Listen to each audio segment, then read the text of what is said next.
Anything less than 7 was a wrong answer. With perhaps good intentions, who would oppose regular personal worship, prayer, and Bible study? We reduced the devotional life to rote exercise.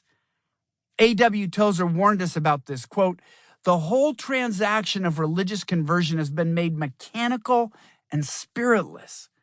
We have almost forgotten that God is a person and, as such, can be cultivated as any person can," end quote. The casualties of mechanized religion are many. It's one thing to witness spiritually empty people outside the church. It's even sadder to see Christians inside the church who suffer the same spiritual emptiness. Ultimately, it's a matter of spiritual nutrition. Many Christians have found the traditional quiet time to be somewhat helpful in starting up a life of devotion, but rather restrictive and inadequate to build an ongoing, life-giving relationship with God.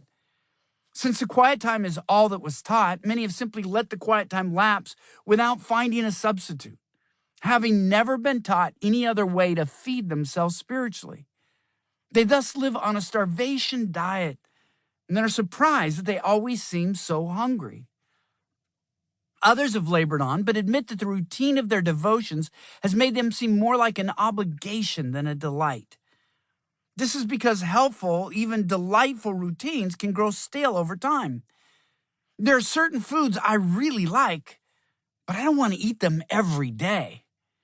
I have certain running routes and workouts that I earnestly look forward to, but I wouldn't want to run the same route at the same speed, the same length every time I run. Just getting out of our routines can often generate new enthusiasm. One of the most refreshing things that happened to my marriage some years ago was breaking my wrist. It was a serious break requiring surgery, and it thrust Lisa and me out of our routine. We did most everything together, in part because I needed so much help. Since my exercise was limited to walking, we took near daily walks. We shopped together. We answered email together. Initially, I couldn't even type. For a while, Lisa even helped me get dressed. Okay, you try tying your shoe with one hand. Being out of our routine, Lisa and I discovered a deeper and newer love. The romance was always there. It had just been buried under the accretions of always doing the same thing. I found that many people face the same dilemma in their walk with God. Their love for God hasn't dimmed. They've just fallen into a soul-numbing rut. Their devotions seem like nothing more than shadows of what they've been doing for years. They've been involved in the same ministry for so long, they could practically do it in their sleep. It seems as if nobody in their small groups has had an original thought for 3 years. They finally wake up one morning and ask, is this really all there is to knowing God? Quiet time collides with reality. Several years after I graduated from college, I realized my spiritual life had to adapt to a new schedule. I was leaving the house between 5 and 5:30 a.m. and getting back home around 5:30 p.m. That left an hour to have dinner with my family, an hour to spend some time with my children, half an hour to get the kids in bed, and about another hour to pay the bills, take out the garbage, catch up on my wife's day, and take phone calls. If we had an evening meeting, everything was crunched even tighter. To have a 60-minute quiet time, which had been a cherished staple of my spiritual diet, I would have had to get up at 4 a.m.